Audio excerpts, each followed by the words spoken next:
I'm going to go to my grade center. And so the grade center is set up very differently. Um, you can have your overall grade.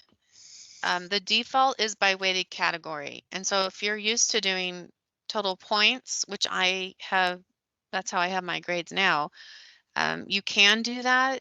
It's a little more complicated, and hopefully by the time you want to do that, I mean, I'm going to figure this out in the next couple weeks because I'm switching all my fall classes, and I'm supposed to mention the boot camps coming up, which I'll do that.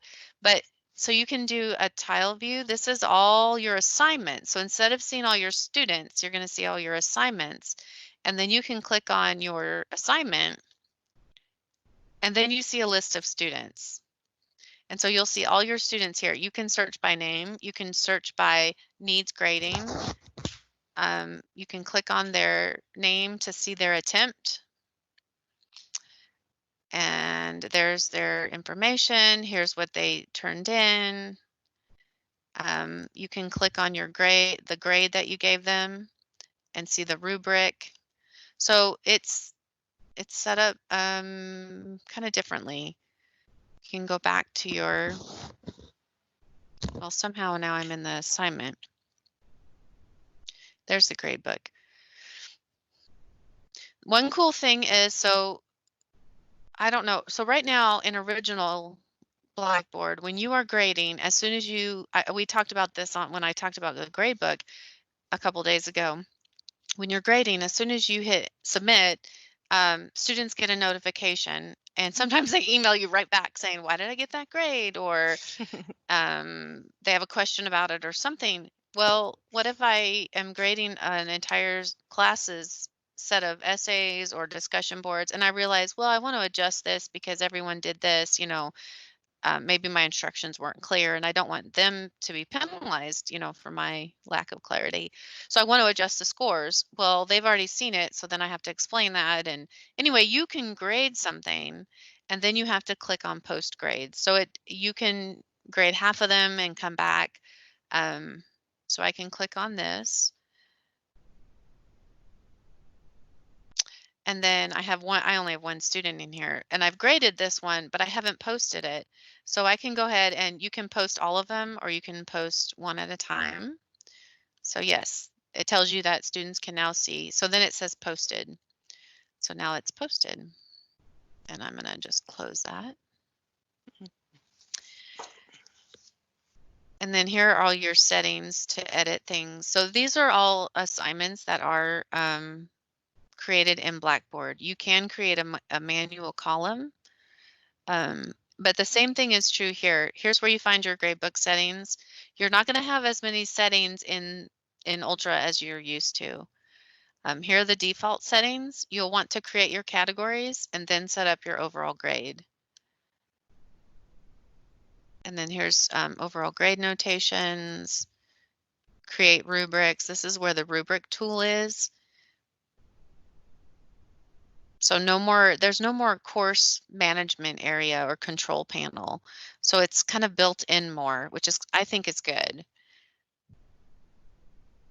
And then there's also that you can switch to tile view, of course. And this is a different view.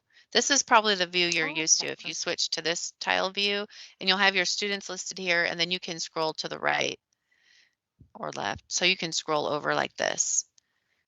But it gives you more views. I love that you can look at it by assignment. Not from this view, but I guess you have to go back to this view.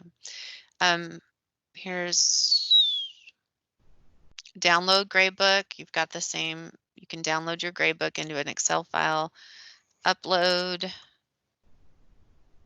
You'd have to have there is a way to do this from Excel, but it has to be exact. So there's some cool features in here about the gradebook. Whoops, I didn't mean to close that. I'm more used to it now, but everyone has probably had to get used to closing it right here and not accidentally closing the class. Yeah. Okay, I don't know where I'm going now. Any questions about the gradebook or the overview so far?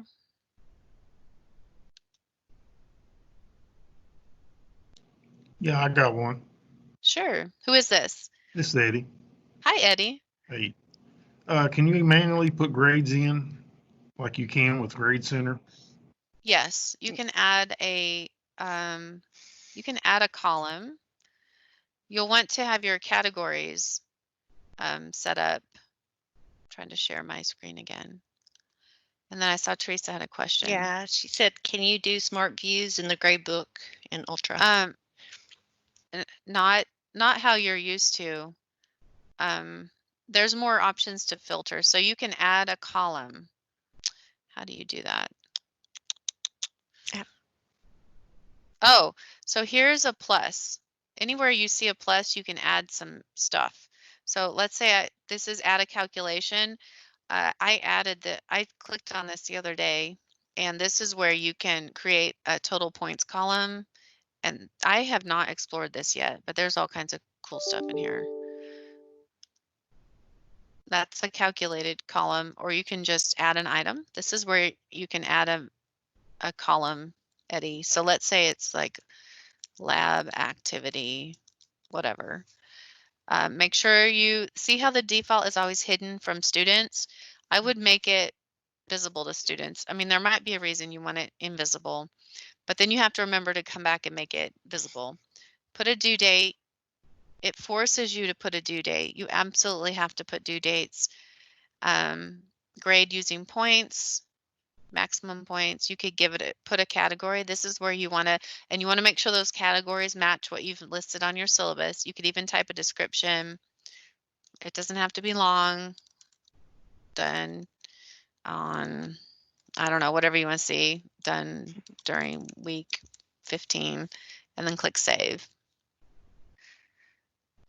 So then you've got that. So let's go over to, let's click on that. And I should have one student preview. Yep. So then I can add in their grade. This is a mediocre student. So I'm just going to give it a 75, give this person a 75, and then I can post that grade.